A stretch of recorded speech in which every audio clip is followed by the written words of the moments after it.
Welcome to the Onside Podcast, a podcast on innovation-driven entrepreneurship. Join us on this journey as we amplify the power of disruptive ideas. Hi, everybody, and welcome to the Onside Podcast. This season, we're taking a deeper dive into women's entrepreneurship here in Canada, and we're highlighting some wonderful women entrepreneurs and leaders who are working to make our startup ecosystem more inclusive, dynamic, and driving for change. These fireside chats are being brought to you as part of the Onside Start Now Incubator project, which supports diverse and intersectional women across Canada to start and grow their businesses. And we're doing this, luckily, with some support from the Women's Entrepreneurship Strategy. I'm your host, Alex McCann, and this is our very exciting episode with Aruna Revolution. So thank you so much for joining us. Today, we're speaking with Rashmi Prakash, CEO and co-founder of Aruna Revolution. Rashmi is the CEO, and she leads the development of compostable menstrual products using innovative natural fiber technology. With a background in biomedical engineering and a passion for sustainability, Rashmi is dedicated to creating eco-friendly health solutions. Rashmi, welcome to the show. Thank you for having me. Oh, so excited. I was so excited to get the chance to chat with you here on the podcast, and I love the fact that you're a biomedical engineer and you're doing such cool things. Before we dive into what you were doing at Aruna, maybe you could share a little bit with our guest a little bit about you, about your background, and we'll tee that up for getting ready to dive into Aruna. But tell us a little bit about you. Sure, absolutely. So I'll start with a bit about me. So I was actually born in India. I was born in India. I lived there for quite a few years, and then I moved out to South Wales in the UK. Ooh. Yeah, so I think I moved at the age of around 6. And so a majority of my family still lives in India, and I consider myself Indian. And so, yeah, a big portion of who I am is from India. And then I moved to South Wales and lived there from the age of about 6 to about 14. Mm-hmm. And so a huge portion of my development and I guess who I am as a person today happened growing up in South Wales, including learning the Welsh language, just a fun fact. Oh, cool. Okay, can you keep going, but I want to hear you say like something in Welsh. Sure. Yeah, and then at the age of 14, we moved out to Canada, to Ontario specifically. And I went to high school in Brampton, Ontario, which is actually where I met my now co-founder, Gurleen. She was one of the first friends that I made when I moved out to Canada. And so, yeah, we go back many, many years. Mm-hmm. And then I lived there until I finished high school. And then after high school, I moved out to BC. And BC was very intentional because I really, really wanted to be a biomedical engineer. It was like something that I had wanted to be for such a long time. It kind of actually evolved over time because initially I wanted to be a genetic engineer. Oh. And genetic engineer, it's really cool, but there weren't really any degrees around that, and the closest that I could find was biomedical. And so I just wanted to do something around biology and health and engineering. And engineering was always something that I wanted to do as like sort of the core of what I wanted to be when I was older. And a lot of that came from growing up.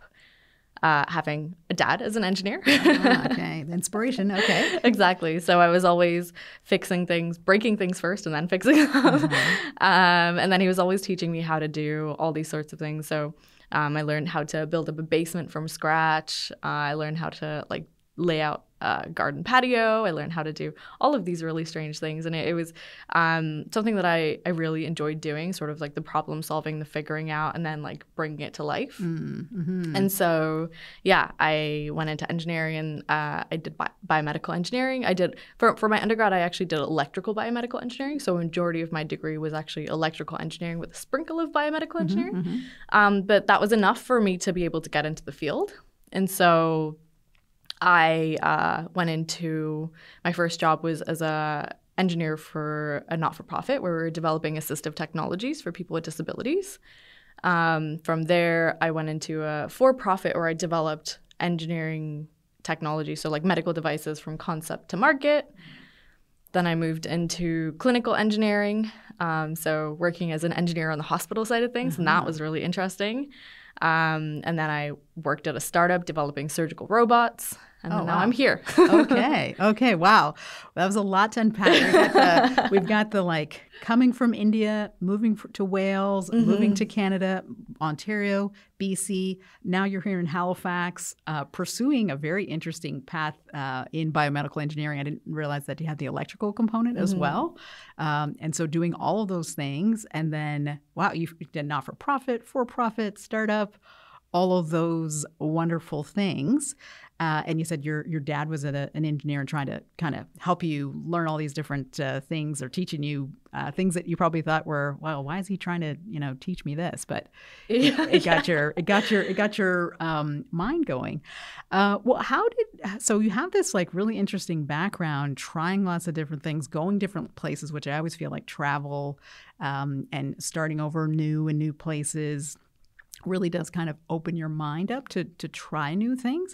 How did you get inspired to create Aruna? And maybe for our listeners who are just coming in and maybe didn't check the website ahead of time, why don't you tell them, we'll go deep, but like give a little snapshot of what Aruna is and maybe like who inspired you to create this company? Sure. So with Aruna, what we're doing is we're developing compostable menstrual products that are better for the body and the planet. So in terms of the conception of Aruna, I would say it actually goes back to my very, very first position. I think there's a lot of different things that add up to me working on Aruna the way that I am right now, in the sense that, so one of my very first things that I did in my entire life, like my very first employment position, was actually as a camp counselor for a special needs camp. And so in this, I got to see sort of a full range of abilities that people had, a full range of, abilities where, they were unable to do certain things, but they wanted to do certain things. And it made me really realize that the world is not designed for everyone. And it's designed for a very, very specific, narrow range of people. And that was sort of my first time that I became aware that, the world isn't designed for everyone. But I didn't realize how bad it was until I got to university and until I started working at these different positions. And so with everything that I found out, I was like, wait, they haven't tested it on like brown people? They haven't tested it on women? They haven't tested it on this? Like, who is this actually designed for? So that was something that I became aware of. And I realized that we needed more people from all of these different backgrounds creating these devices, because otherwise they're never going to be considered in them. So that was one thing that was always on my mind. But then I think beyond that, there are lots of different reasons that really push me to work on Aruna the way it is right now. And so one of them is when I was working as a clinical engineer during the pandemic, specifically during the pandemic, which I think is really important because, we kind of got to see the chaos that happened during the pandemic, but also it was very exaggerated, and what we got to see was a massive amount of medical waste. Like not just from the general procedures, but also beyond that from the pandemic, like the masks, all of the additional sanitization procedures, all of the wipes. It was crazy because like every single day we were getting like new information and new instructions. They were like, one day they were like, use masks. Another day they were like, don't use masks. And then one day they were like, use these wipes, actually use these wipes. And so they were just having to order a whole bunch of different things. And so it really accumulated, and you could see that in the form of waste as well. Yeah. I remember all of the mask just on the streets or just kind of everywhere, or like the different half empty bottles of hand sanitizer that were everywhere. Yeah. But you know what? Those still exist. Today on the planet. Just because we can't see them anymore, it doesn't mean that they don't exist. They exist in the landfills, and that's the problem. And it's not just the masks. There's so much waste that comes out of hospitals every single day. If you think about the gowns that they have to use and they throw away, the masks, the hair nets, the shoe covers, that's just what the doctor wears too. You're not even thinking about the actual medical devices, because they have these like massive devices that are one-time use, and they have such complex components, and you could easily reuse them, but they don't because of the business model around it. Yeah. And you were talking a lot about kind of some sustainability areas or things, we're talking about waste and its accumulation, especially very visible, at least I'm sure many people have been following climate discussions and things like that. But I think you're right. During COVID, you could kind of see just these things kind of around on the ground. I just remember like wipes, masks, gloves, just accumulating everywhere. Yeah. I know that your company, Aruna, is focused on making sustainable, compostable menstrual pads. Did you kind of see all of this waste? And from your background as a biomedical engineer, did you see an opportunity there around doing something to alleviate some of the waste that you were seeing kind of globally, not specifically in this area, but yeah. Absolutely. I 100% did. And, I think the reality is at the end of the day, we're not going to get rid of disposable products. Consumables are really important for a whole assortment of reasons. Firstly, they're faster to use and they require less processing. They're more convenient. They're more sanitized, for hygiene reasons too. So disposable products are really important in the medical world as well. So we need to find a better way of creating them. And right now, a majority of these products are on the linear system. So you create them, you manufacture them, you use them, and then you throw them away. And we need to take that and move it into a circular system where we're then, at the end of the life, there's actually a valuable end of life plan created that can be implemented and that will allow for this product to either become the input of another product or, it needs to be that circular system where you're valorizing the waste. I've been very interested in this topic, not specifically to menstrual pads, but I'm very interested in resource repurposing, creating, valorizing things from, especially from biostreams is something that's very interesting to me. How did you land on menstrual pads? I'm hearing you talking about medical waste, and my brother is a doctor. He works in a hospital. He shows up with the gowns and the things. And during COVID in particular, he had a whole routine of just getting rid of all that stuff, putting in a bag, just day in and day out, and constantly changing his PPE just for protection and to keep everybody safe. But yes, it accumulated. But how did you decide on menstrual pads?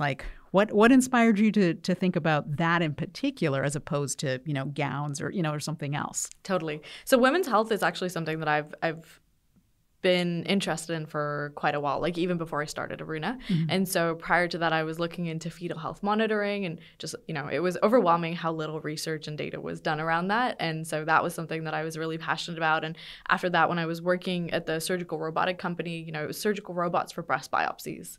And so it was something that was always in my mind and something that I wanted to improve. And at around the time that Aruna started, there was also a lot of articles that were coming out about how there were lawsuits against these menstrual product companies, and there was PFAS, dioxins. There's been some incredible organizations in the U.S. that have now supported and pushed into play different bills around making sure that what ingredients are in menstrual products are being clearly displayed.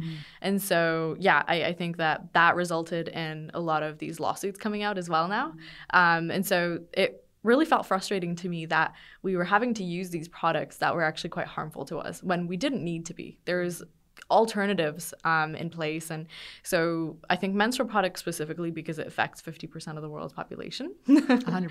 And 50% of the world's population you would think is enough for people to want to focus and do research and do it properly. But at the same time, because it's not us that is creating it and doing the research and building these products, we are always having to compromise. And so I figured it should be us that's doing it. And so I think that's really how Aruna started. And in the back of my mind, I think I've always realized that there's been issues around menstrual health and menstrual products. Growing up, my mom would tell me about how she didn't have access to menstrual products. And so she would have to use a folded up cloth that was really difficult to manage, and I really understood the impacts of this when I took this course in university that talked about socioeconomic factors and how, when you don't have access to things like basic necessities like menstrual products, it really affects your ability to have education properly. And when you think about the age that people are starting to get their periods at, it's not it's getting younger and younger, and there's people in grade 3, grade 4, so 9, 10 getting their periods now. And if that is the age that you stop participating in like extracurriculars, if you stop participating in schools because you don't have access to menstrual products and you don't have access to the education around it, can you imagine the gap in like equity at our age? And so it's massive. And I've seen the impacts of it with my own mom too. So it was something, I think it's also a personal mission for me as well. Yeah. Yeah. Well, it's interesting you say that because I think, we're very lucky here in Canada and here in the West. You can, sometimes they have free products in the library and just kind of around. So you really don't think about that. But if you're in a developing country or someplace that's in the north or a rural area, where maybe it's harder to get the products, you're right. The impact is not just on you personally, during that certain time of the month. It can impact your livelihood, your ability to get a job, ability to get basic services. And especially, I think you're right when you're 10, 11 years old, because you're right, people are getting their periods younger and younger. I don't know all the scientific reasons for that, but I have some theories. If you're not 13, you're 9. And if you're cut off from education, from opportunity, it really can have like a significant impact. So I think that what you're trying to do is pretty admirable around trying to find something that's compostable, healthy, sustainable, and also trying to address this issue as well. So Totally. But you know what's interesting is I think there's this perception that this is only like the accessibility issue is largely a problem in developing countries, but there's a statistic even in Canada where 25% of people that experience menstruation aren't able to afford menstrual products. And so I think it's really truly a problem globally. And even here in Canada, like we're seeing people struggling to afford basic necessities now. So could you imagine having to pick between, groceries, like do I feed my hunger or do I get menstrual products? And that's a decision people are having to make right now. And so it shocks me to see that statistic even here in Canada. Yeah. No, you're right, and I've seen, especially at Dalhousie or other places, students really taking that on, and that's what I was saying, trying to make sure that there's free access or places where people can go. But you're right, the accessibility and also stigma, around just going to get them, like exactly. You're like, I really need them. Do I need to send my boyfriend, or my brother or my father or somebody else, and there was a little bit of a stigma there. Totally. I think when we were talking earlier, you mentioned your co-founder as well, and I wanted you to mention her as well, and kind of because I know she plays an interesting role around education and raising awareness, kind of around some of these topics as well. Yeah, absolutely. So, Gurleen joined the company about 1.5 years ago. And it's been great having her. Her background is in nursing, so she's a registered nurse. And she's been helpful in really educating people on the importance of this and the clinical outcomes of actually having access to safe and sustainable menstrual products. And she's been supporting with our regulatory, our marketing. It's incredible having that kind of help. Yeah, and the education piece, I think, is another part of something that you're super passionate about as well. So I think that's a really important aspect. This is not a topic that comes up very much. And actually, I think I remember the first time I met you, we had not the first time, but we had you on a panel.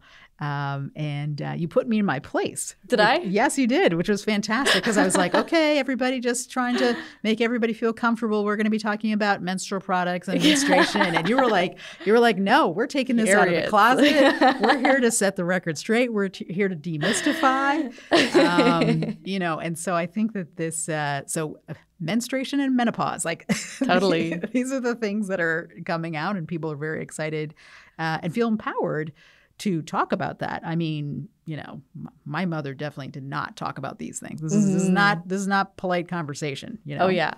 You talking about that actually just reminded me of my very first interaction with period products. And you know what it was? Me and my brother, when we were younger.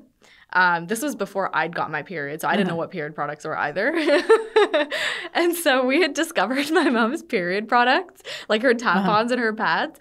And, when you're that age, you're like really creative with whatever you got to like play with them with toys. And so I had taken my mom's pad and put it on my door. Oh. On my door. And it was a fingerprint scanner to get into my door. And we had taken her tampons and like hidden it around. And I was like, okay, Kiki, go find them. It's kind of like an Easter egg hunt, but with tampons. I just had a flashback of that. I'd completely forgotten that. But that was my very first interaction with them. And then I didn't know what they were. My dad came into my room and he saw like the pad on the door and he was like, what is going on? And then he took me to my mom and he like took the products and he was like, I just found this in Rashmi's room. Can you tell her about it? And I don't remember what my mom said, but I don't really think she told me about it either. But yeah, that was my very first interaction. Oh, I love that. She's probably like, oh no. But yeah, there is definitely a massive stigma around the conversation around menstrual health, and I think it's really important to get rid of that for several different reasons. Firstly, because if you don't talk about it, you're not going to learn about it.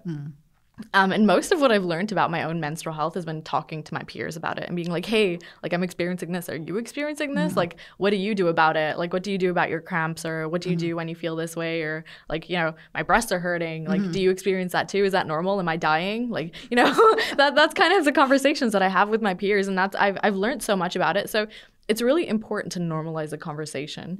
And then beyond that, I think it's also important to normalize it because then you don't feel ashamed to go look for help if something's wrong too. And I think that's a really big thing where, people experience amenorrhea, dysmenorrhea, like there's so many things that can go wrong with periods, like all the way to the severity of PMDD where people are actually like actively feeling suicidal because of their period. And so it's really important for people to realize that these things can happen and that the only way that can happen is by destigmatizing the conversation around periods. And then beyond that, like when you're experiencing these things, you need people around you to like be aware of that. And so, your partners, the people around you, like if they are aware of it, then they can sort of adjust how they're behaving around you, And so I think it's really important for people to understand that both whether you menstruate or whether you don't. And that's what we're doing. We're destigmatizing the conversation and we're actually starting our own podcast. Oh, yeah, I know. I'm excited. We'll be supporting you. Thank you. That sounds super exciting. I can't wait for it to come out. I'm definitely gonna listen. So I know you, you mentioned and I know you're engineer by training, and you're obviously super passionate around menstruation and sustainability. Was there like and now you founded this company, Aruna Revolution, was there like a kind of a mindset that like was triggered or that you have that allowed you to go from being I wouldn't say total academic, but that you are a professor as well, and you've worked in a few companies, but was there something that was there a mindset or a mind shift that happened for you that took you into say, I think I'm going to start a company. Like what happened there? I think it was sort of a sequence of different things that kind of got me off of the typical treadmill that people are on. And it's, that pathway of, going to high school, going to university, getting your bachelor's, getting your master's, getting your PhD, going and working forever. I think that I was able to step off of that for a few different reasons. And specifically around the sustainability and the menstrual health. So firstly, I would say it's something that I've always really been interested in, entrepreneurship, without necessarily putting the term entrepreneurship to it. When I was younger, I would always do like random little things that would generate money. So for example, when I was younger, there was this craft that was going viral everywhere when I was in the UK. It was called Scoobies. And, it's basically just like rubber threads that you would kind of like weave into different things. Okay. And so my parents, growing up in India, they also had lots of experience doing similar things, but like weaving baskets and things like that. So I was able to learn from them and they showed me how to turn the Scoobies into like these like super elaborate, like really cool things. And then people were like, can you make me one? And I was like, sure, if you give me money. So I think that was sort of like my mindset always. And I've always done that with random things. Like I found a really great deal on guitars and I bought a whole bunch of them and I sold them for like a higher price. And then I would do the same with plants. Like I I bought a plant and then I would take it, like create little clippings of it and have it root and sell them. And even with the VCRs, I think, was I telling you about that? I love that. So growing up in the UK, we had a whole bunch of VHS tapes that we had taped. And when we came to Canada, what's different is there's like a different TV, like video formatting. So in the UK, it's like NTSC. Here it's PAL, or it might be the other way around. I don't know. It doesn't matter. But it's different. And so our VHS tapes wouldn't play on any of the VCRs here. And so in the middle of the pandemic, I had a whole bunch of VHS tapes and I really wanted to watch them because, it was like my childhood growing up. And so what I did was I bought a $200 VCR player in 2020, which is crazy to think about. And I'm impressed that you could find one, to be honest. I know. Me too, on eBay. Oh, good for you. And it let me play it in like both formats. And so I was able to put my videotapes in and have everything made, but I was like, I can't believe I paid $200 for this. Like, I need to find a way to like make it back. And I was like, wait, other people probably have this issue too. And so I put like a Facebook Marketplace ad for this like VHS conversion, like whatever service. And then people were like, sure, like, well, we need that. And so I was able to make back the $200 like this. And what I did was I basically just got people's VHS and I had it converting while I was studying for my finals. And yeah, so I think I've always kind of had that mindset. And it's something that I really enjoy, like taking problem solving to the next level. It's not just like creating a product, but creating a product that people will use and want to use, and I get to help them use it. So that's always been there for me, I guess.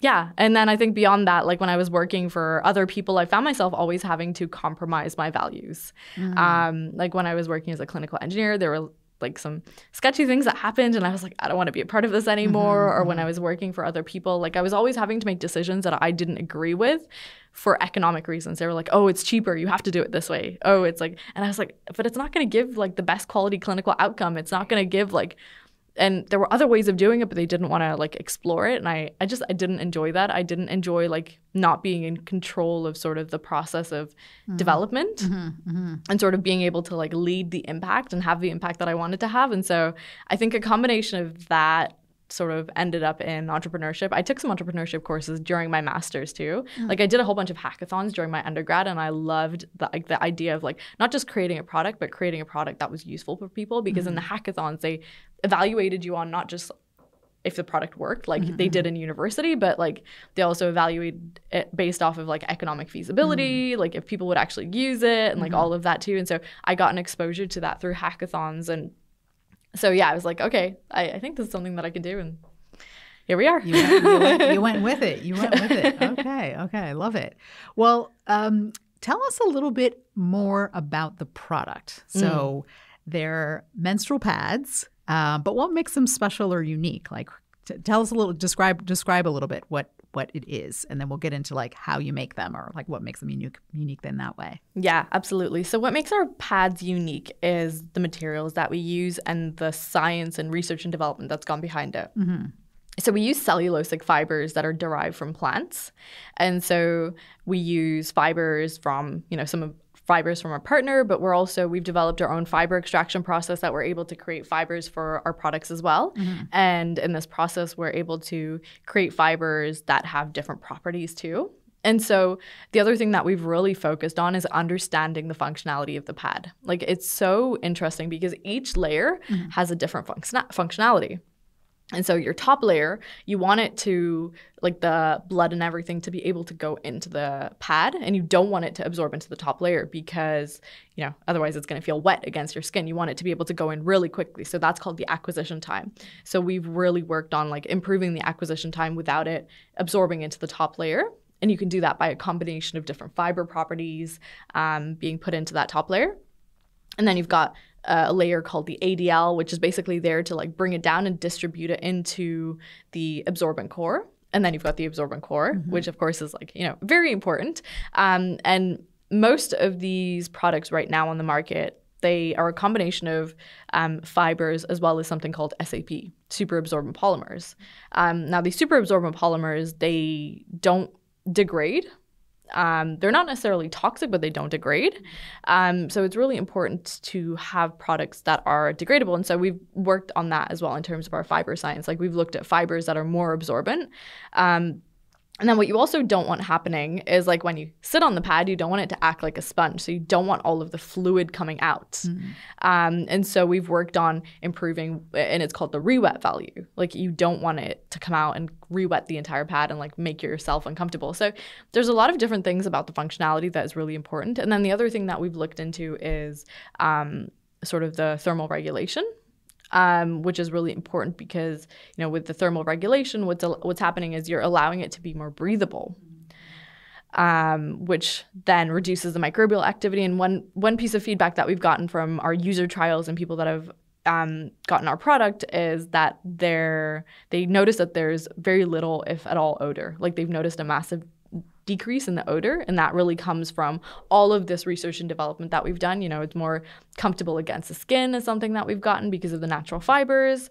And so they're starting to really notice the differences in the pad, and it's exciting to get that feedback. That's awesome. That's awesome. I think when we talked before, you had mentioned different kinds of materials that you're sourcing for fibers. Where do these things come from? Like just kind of generally, because I think people might find that kind of interesting, and it's a very sort of novel use and novel approach. So, yeah, what are some sources that?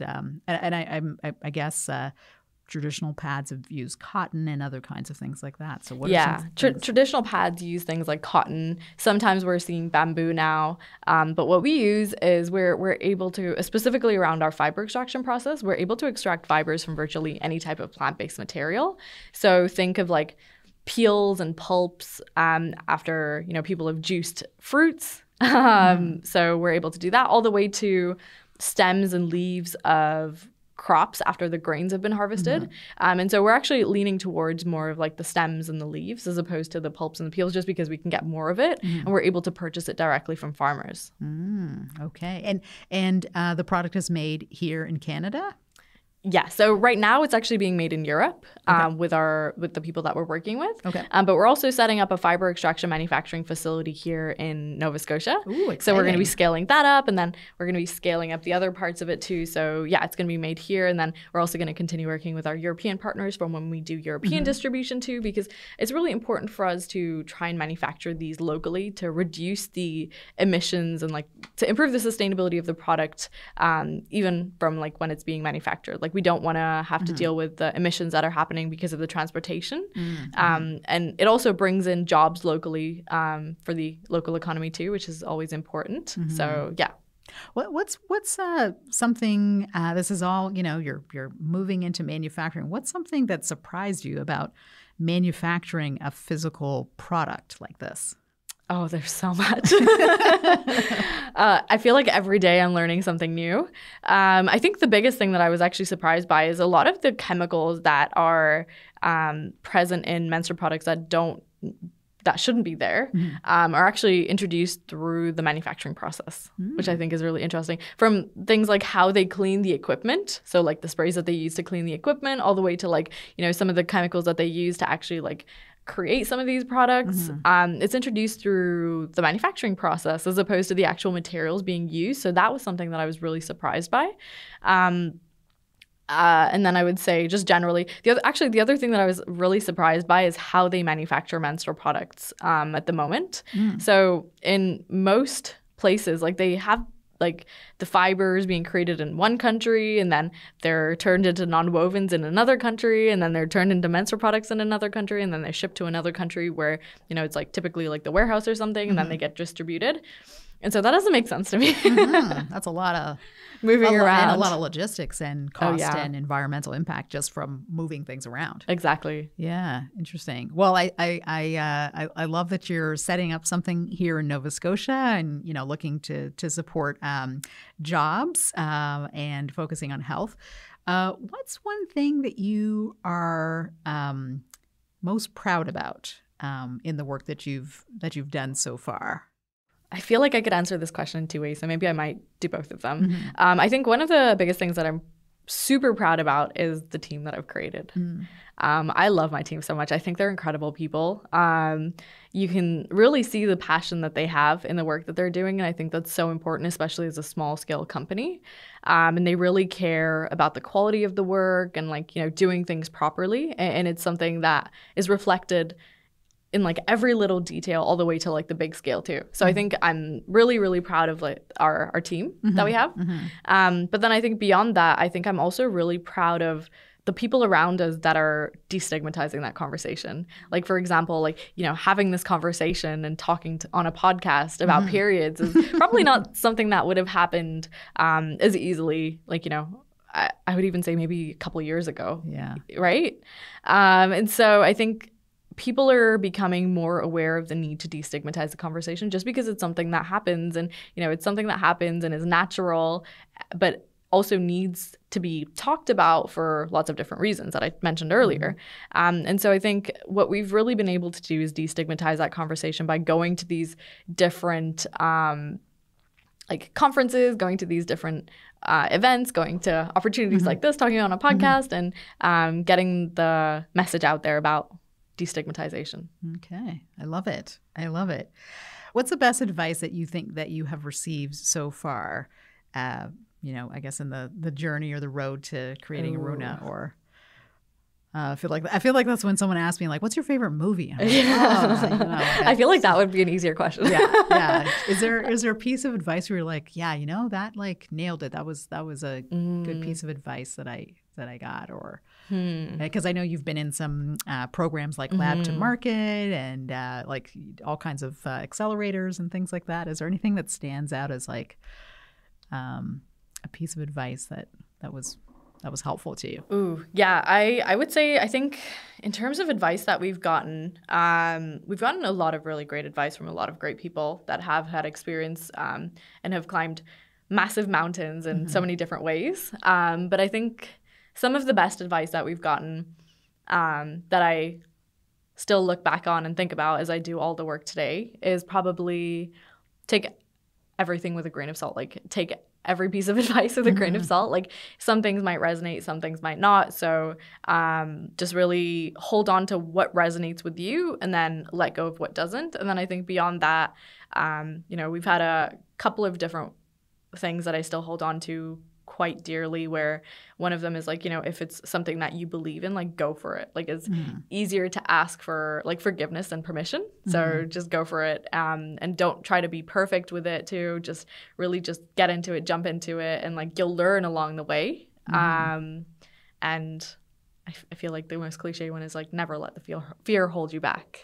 Right? Yeah, that's a good one. But it's always important to remember that, because every day you're coming up with new challenges, you're having to take on new responsibilities, you're having to do so many new things, and sometimes it can become overwhelming.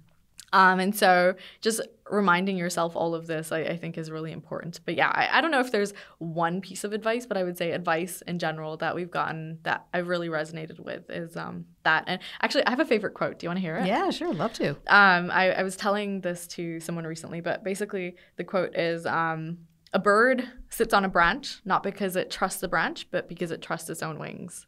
Oh, right? I like that. I love that. And I love birds too, but but I resonate with that a lot, because sometimes you can jump into something and you're so terrified to do it, but as long as you're confident in your ability to pull yourself out of it, you know, if something happens, you got your back. You can pull yourself out of everything. You can do whatever you like set your mind out to do. And so you just have to have this delusional confidence in yourself. Ooh, delusional confidence. I love it. I love it. Which isn't really delusional, but yes. Yeah. I love that. And any parting advice? You know, you mentioned you're an immigrant woman, entrepreneur. You've been all over the place. You've tried different things, worked in different places, started all kinds of businesses or side hustles or things like that. Is there any particular advice you would have for an immigrant woman? Yes. I would say sometimes society puts a lot of limitations on what we're able to do, like perception, like you're able to do this. And I think sometimes we take that to heart too much. And I think it's really important to remember, like, the limitations that we have are all in our head. anything that you tell yourself you can't do, you can't do. But if you tell yourself you can do it, you can do it. And so if you're getting to a point where you're like, hey, like I have to go do this, but I can't do it, then it really is a mindset. And I think the best way to come out of that mindset is to talk to people around you and to get to know information. And so I was at this talk recently with immigrant women, actually. And it was really great because I noticed that there were people coming up to me and they're like, hey, I really want to start this business. Like, how do I take out a loan? How do I do this? And how do I do this? And I think everyone has this perception of how to start a business. But before you start a business, I would say talk to people that have started businesses to get an idea of how they went about doing it and the things that they would do and they wouldn't do. Because, I immediately told them, like, I wouldn't take out a loan to start a business. There's so many of these other opportunities. You can go to pitch competitions. You can go to, like, you know, networking events. You can get grants. You can do all of these other things. And that will help you get sort of like the basic foundation out for starting a business. And then you can really like validate what you're doing and take it from there. And yeah, so I think talking to people and overcoming the mental limitations. Okay. I love it. Yeah, I know you did some stuff last week. I think it was with iSands, which is really interesting. Well, if people want to learn more about Aruna, what's the best way they can do that? How can people connect with you and learn more? Yeah, feel free to connect with me on LinkedIn, Rashmi Prakash, or go to our website, arunarevolution.com. We're actually updating our website, so we're going to have a new website really soon. Or social media. We're on Instagram. And we started posting on TikTok, but we're working on it. We're working on it. We're working on it. Yeah, so Instagram, our website, our social media, or feel free to connect with me on LinkedIn. Happy to share more. Okay. Well, this has been great. I really appreciate it. For those who enjoyed the episode this afternoon, I hope that you can like and subscribe to the Onside podcast. You can always learn more about some of the programs that we're running through Onside. The Start Now Incubator is one of our programs supporting diverse intersectional women all across Canada. So please take a look at that. And with that, I'll say thank you to Rashmi, and so glad that you were able to make it on the podcast today. Thanks for having me. Okay, sounds good.